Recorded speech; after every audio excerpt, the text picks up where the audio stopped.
আসসালামু আলাইকুম। আজকে আমি আরও একটি ভিডিও নিয়ে চলে আসলাম। আমি আজকে এই যে থানকুনি পাতা, আমরা থানকুনি পাতা বলি, আপনারা কি বলেন জানি না। এটাকে অনেকে টাকা পাতাও বলে।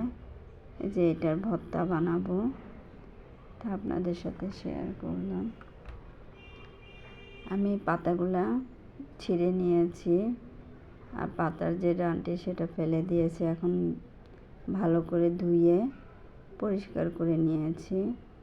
এখন আমি পাতাগুলা কুচি কুচি করে নিব। অবশ্যই ভালো করে ধুয়ে নেবেন। আর এই পাতার অনেক ওষুধি গুণ আছে। এই পাতা খেলে আপনার পেটের অনেক সমস্যা ভালো হয়ে যাবে। এই পাতাটা খেলে এখন আমি ভর্তাটা বানিয়ে ফেলবো। এখানে পাতাটা আমি কুচি কুচি করে নিয়েছি, আর এখানে 2টা বড় বড় পেঁয়াজ কুচি করেছি, রসুন কুচি করে নিয়েছি, আর এখানে শুকনো মরিচ আমি তেলে ভেজে নিয়েছি। প্রথমে রসুন কুচিটা দিয়ে নিচ্ছি, পরে পেঁয়াজ কুচি আর শুকনো মরিচ এখানে আমি 4টা দিয়েছি। আপনারা যদি ঝাল বেশি খান অবশ্যই বেশি করে দিয়ে দিবেন। আমি কম খাই সেজন্য কম দিয়েছি। এটা আপনার পছন্দ মতন আপনি দিতে পারবেন। আর এখানে লবণ দিয়েছি আর সরিষার তেল দিয়ে এখন ভালো করে মেখে নেব।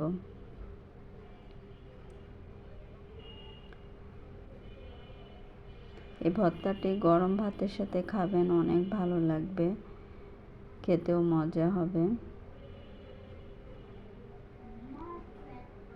এখন আমি পাতাগুলা দিয়ে ভালো করে মেখে নিব। অবশ্যই হাত দিয়ে ভালো করে মেখে নেবেন। পাতাটা একটু শক্ত শক্ত থাকে, তাই ভালো করে মেখে নিলে একটু নরম হয়ে যাবে।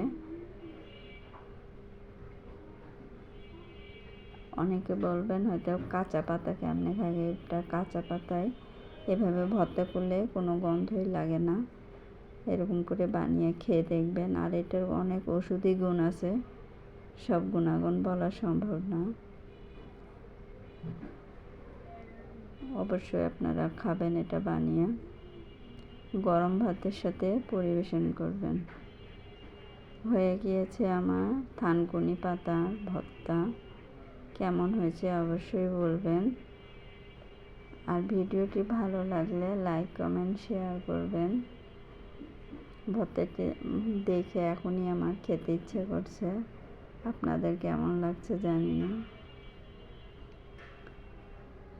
অনেক লোভনীয় এবং মজার ভর্তা, অবশ্যই ট্রাই করবেন।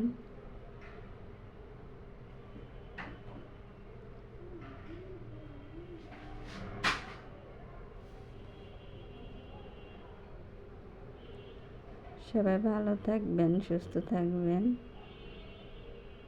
বেশি বেশি লাইক কমেন্ট করবেন। আরও একটি নতুন ভিডিওর অপেক্ষায় থাকবেন। সবাই ভালো থাকেন, সুস্থ থাকেন। আল্লাহ হাফেজ।